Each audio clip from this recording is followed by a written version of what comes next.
Hello friends, welcome to Sathya சமையல். இன்றைக்கி நம்ம சத்யா சமையலில் கிருஷ்ண ஜெயந்தி ஸ்பெஷலாக உப்பு சீடை எப்படி பண்ணுறது அப்படின்னு பார்க்கலாம். வாங்க இப்போ நம்ம வீடியோவுக்கு போகலாம். 50 கிராம் அளவுக்கு வெள்ளை உருட்டு உளுந்து எடுத்து வாசனை வர்ற வரைக்கும் நல்லா வறுத்து விட்டுக்கலாம். உளுந்து நல்லா பொன்னிறம் ஆகிற வரைக்கும் வறுத்து விட்டுக்கோங்க.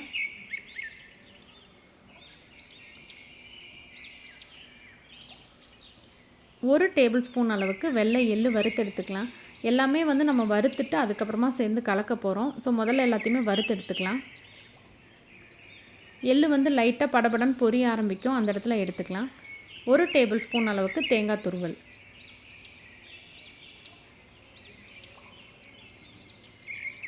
தேங்காயும் வறுபட்டுருச்சு.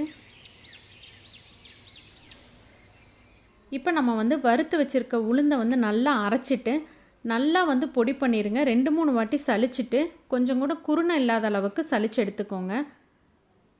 நான் 1 கப் அளவுக்கு அரிசி மாவு எடுத்திருக்கேன். அதை 2ஆக பிரித்து நம்ம வறுத்து எடுத்துக்கலாம்.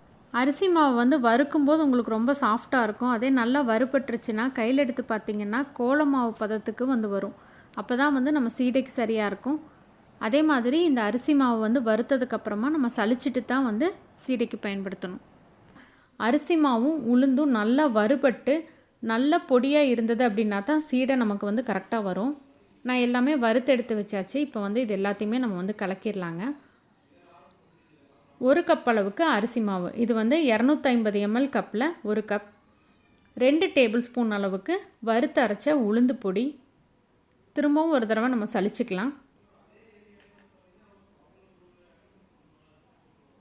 இதில் 1 டேபிள் ஸ்பூன் அளவுக்கு தேங்காய் துருவல், அரை டீஸ்பூன் அளவுக்கு சீரகம், 1 டீஸ்பூன் அளவுக்கு வெள்ளை எள்ளு, 1/4 ஸ்பூன் அளவுக்கு பெருங்காயத்தூள், கொஞ்சமாக பொடியாக நறுக்கின கருவேப்பிலை சேர்த்துக்கலாம். 1 டேபிள் ஸ்பூன் அளவுக்கு வெண்ணெய். இதெல்லாமே சேர்த்துட்டு கொஞ்சமாக உப்பு போட்டுட்டு நல்லா கலந்து விட்டுக்கோங்க.